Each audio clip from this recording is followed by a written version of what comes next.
శాస్త్ర కార్తీక పురాణం 17వ అధ్యాయం. ఆంగీరసుడు ధనలోభునకు చేసిన తత్వోపదేశం. ఓ మునిశ్రేష్ఠులారా, ఓ ధనలోభి, నీకు కలిగిన సంశయమునకు సమాధానము చెప్పుచున్నాను వినుము.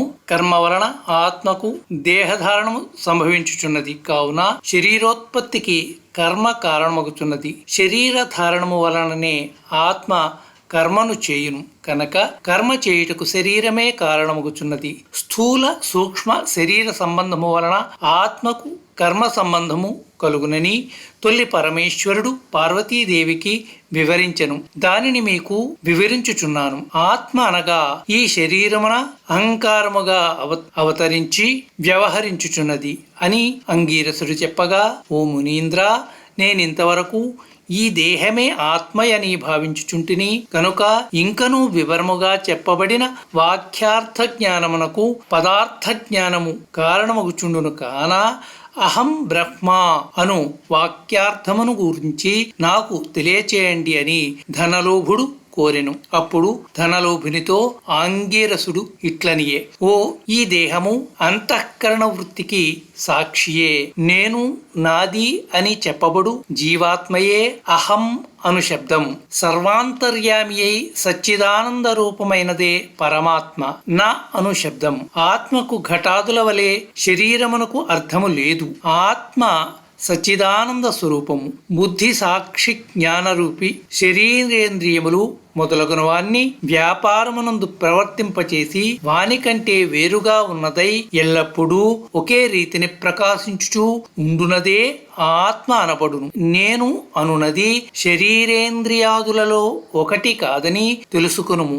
ఆ దేహేంద్రియాదులు నన్నింటికి ఏది ప్రకాశింపజేనో అదియే నేను అని నిశ్చయము. అందుచేత అస్థిరములగు శరీరేంద్రియాదులు కూడా నామ రూపములతో నుండి నశించినవే కాక ఇట్టే దేహమునకు జాగ్ర స్వప్న సుషుప్తావస్థలు స్థూల సూక్ష్మాకార శరీరములను మూడింటి యందును నేను నాది అని వ్యవహరించేదే ఆత్మ అని గ్రహించుము. ఇనుము సూదంటురాయిని అంటిపెట్టుకుని తిరుగునట్టులా శరీర ఇంద్రియాలు దేనిని ఆశ్రయించి తిరుగుచుండునో అదే ఆత్మ. అట్లే అవి ఆత్మ వలన తమ పని చేయును. నిద్రలో శరీరేంద్రియాల సంబంధము లేక గాఢ నిద్రపోయి మేల్కొన్న తర్వాత నేను సుఖ నిద్రపోతిని, సుఖముగానున్నది అని అనుకునున్నదే ఆత్మ.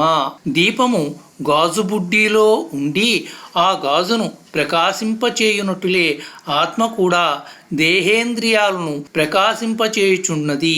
ఆత్మ పరమాత్మ స్వరూపముట వలన దానికి దారాపుత్రాదుల ఇష్టమగుచున్నారు. అట్టి విశేష ప్రేమాస్పదమగు వస్తువేదో అదియే పరమాత్మ అని గ్రహింపుము. తత్తమస్ మొదలైన వాక్యములందలి త్వం అను పదమునకు కించిత్ జ్ఞత్వాది విశిష్టమందు జీవాత్మయని అర్థం. తత్ అను పదమునకు సర్వజ్ఞత్వాది గుణ విశిష్టమైన సచ్చిదానంద స్వరూపమని అర్థము. తత్వమసి అనేది జీవాత్మ పరమాత్మలయే ఏకత్వమును బోధించును. ఈ రీతిగా సర్వజ్ఞత్వాది ధర్మములను వదిలివేయగా సచ్చిదానంద రూపం యొక్కటియే నిలుచును. అదియే ఆత్మ. అదియే ఆత్మ దేహ లక్షణం.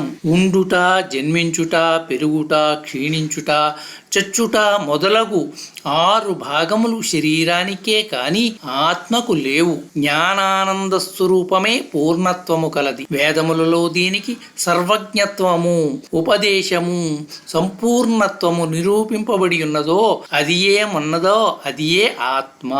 ఒక్క కుండను చూచి అది మట్టితో చేసినదే అని ఏ విధముగా గ్రహింతుమో అటులనే ఒక దేహాంతర్యామియగు జీవాత్మ పరమాత్మయని తెలుసుకొనుము. జీవునిచే కర్మఫలం అనుభవింపచేసేవాడు పరమేశ్వరుడనియు జీవుల కర్మఫలమును అనుభవింతురనియు తెలుసుకొనుము.